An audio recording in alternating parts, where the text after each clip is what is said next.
योगी जी, बहुत सारे लोग उत्तर प्रदेश में खौफ में जी रहे हैं।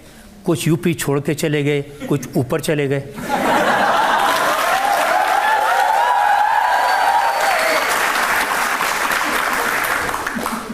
बिनु भय होई न प्रीति।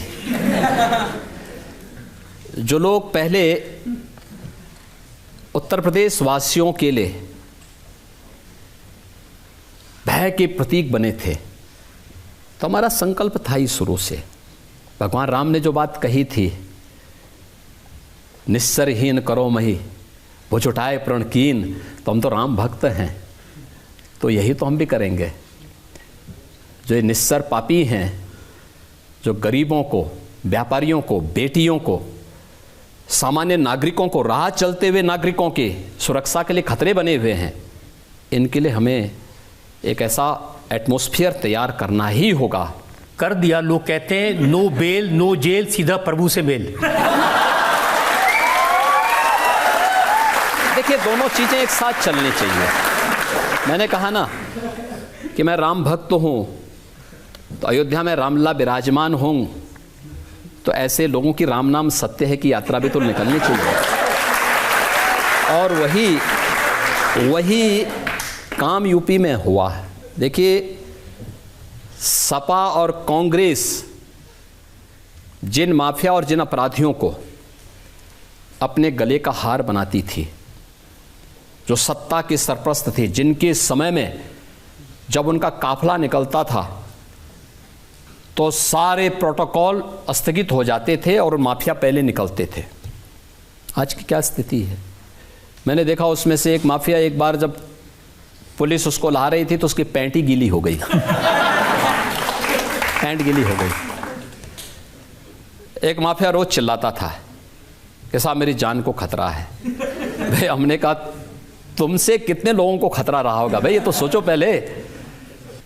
देखिए, बहुत जल्दी अब ये लेटेस्ट केस मुख्तार अंसारी का है, जिसके बारे में समाजवादी पार्टी के लोग कह रहे हैं कि उनको जेल में जहर दे के मार दिया। भाई, मरना तो था ही।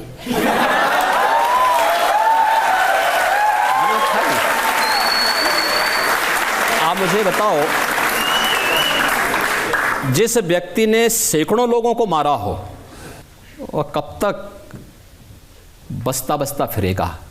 कांग्रेस के लोग तो उसको बचाने का प्रयास कर ही रहे थे ना।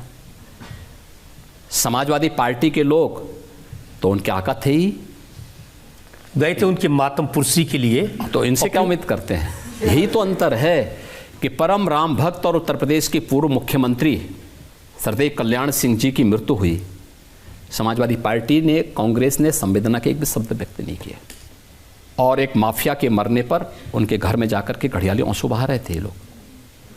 यही फर्क है। ये देश यही बर्दाश्त नहीं करना चाहता। अभी तो हमने माफियाओं को कार्रवाई की है। बहुत शीघ्र 4 जून के बाद एक निश्चित तिथि तय करेंगे, उत्तर प्रदेश को माफिया से पूरी तरह मुक्त हो गया इसकी घोषणा करेंगे। दूसरा, माफियाओं के द्वारा अर्जित की गई संपत्ति, कोई भी माफिया होगा उसके द्वारा अर्जित की गई पूरी संपत्ति सरकार अपने कब्जे में लेगी। हमने प्रयागराज से शुरुआत कर दी है। प्रयागराज में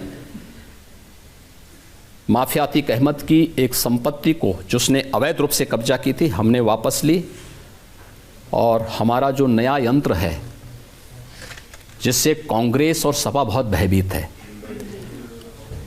उस बुलडोजर से सफाई करवाई।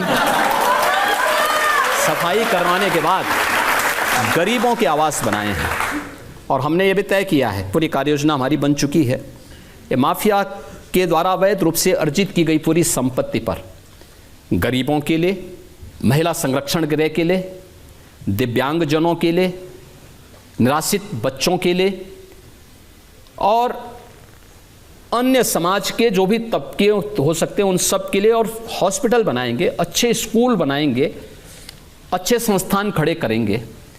लेकिन माफिया यूपी के अंदर मिट्टी में मिल चुका है, और आगे माफिया को पनपने नहीं देंगे, ये हमारा संकल्प है। और इनके द्वारा अर्जित की गई, पहले चरण में इनकी और दूसरे चरण में इनके गुर्गों की भी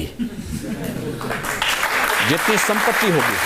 देखिए, समाजवादी पार्टी के उम्मीदवार हैं ज़ियाउर रहमान, वो बर्क साहब के ग्रैंडसन हैं।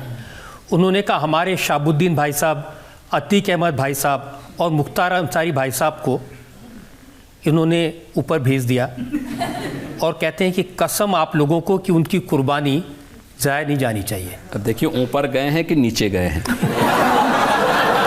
ये मैं नहीं कह सकता,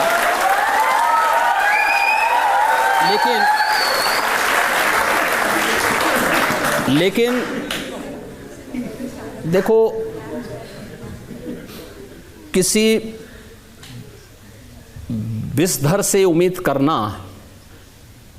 कि वह शांति का उपदेश देगा तो ये बेवकूफ़ी होगी। इसका खानदानी उपदेश है, वो अपने खानदानी उपदेश को और अपने खानदानी विरासत को आगे बढ़ा रहे हैं, लेकिन इस बात संभल में भी हिसाब हो जाएगा। सबसे ज़्यादा शिकायत आज़म खान साहब करते हैं। आज़म खान कहते हैं कि उनकी यूनिवर्सिटीज़ पर, उनकी प्रॉपर्टीज़ पर बुलडोज़र चला दिया योगी जी ने, मौका भी नहीं दिया सामान हटाने का। देखिए ये उस महाभारत परिवार के ही काका श्री ये भी हैं। जब द्रौपदी का चीरहरण हो रहा था तो ये भी सब मौन बने हुए थे, बल्कि उसमें लिप्त थे दुर्योधन और दुशासन के साथ में। तो जैसी करनी वैसी भरनी, जैसा किया है वैसा उन्होंने आज उसका परिणाम भी उनको भुगतना पड़ रहा है। आज़म खां हो या ये जितने अन्य माफिया हों, इन्होंने उत्तर प्रदेश के विकास को बाधित किया है और आज उत्तर प्रदेश के अंदर कानून का राज है। इस कानून के राज में सामान्य नागरिक, वह नौजवान हो, महिलाएं हो, किसान हो, व्यापारी हो, उद्यमी हो, इन सब को एक भयमुक्त वातावरण मिला है। ये भयमुक्त वातावरण उत्तर प्रदेश में निवेश भी किया है। उत्तर प्रदेश जैसे राज्य में 40 लाख करोड़ रुपए से अधिक के निवेश के प्रस्ताव आए। अभी चुनाव के ठीक पहले फरवरी में प्रधानमंत्री जी ने 10.5 लाख करोड़ रुपए के निवेश के प्रस्ताव को ग्राउंड ब्रेकिंग किया, शिलान्यास किया। 10.5 लाख करोड़ रुपए के निवेश के प्रस्ताव यूपी के लिए कल्पना थी, आज वो साकार हो रहा है। 10.5 लाख करोड़ का मतलब 35 लाख नौजवानों को सीधे सीधे नौकरी आज यूपी में हो रहा है, क्योंकि कानून व्यवस्था अच्छी है, एक निवेश का माहौल बना है, केंद्र और राज्य में एक समान विचारधारा की, एक समान पार्टी की सरकार है और विकास, गरीब कल्याण इनका संकल्प है। देश के प्रति इन सब की पूरी प्रतिबद्धता है, इसलिए सब कार्य हो पा रहे हैं। लेकिन आपके जो बुलडोज़र है उसकी गूंज तो मैंने देखा कि कोलकाता तक सुनाई दी। वहाँ हाईकोर्ट के जज ने कोलकाता के मेयर से कहा कि अगर तुमसे नहीं होता है तो योगी जी से थोड़े दिन के बुलडोज़र उधार ले लो। देखिए उत्तर प्रदेश का ये जो बुलडोज़र है क्या न्याय नहीं करता। उत्तर प्रदेश के न्यू इंफ्रास्ट्रक्चर का प्रतीक है और ये जो नया इंफ्रास्ट्रक्चर हमारा है, एक्सप्रेसवे का, नए एयरपोर्ट का,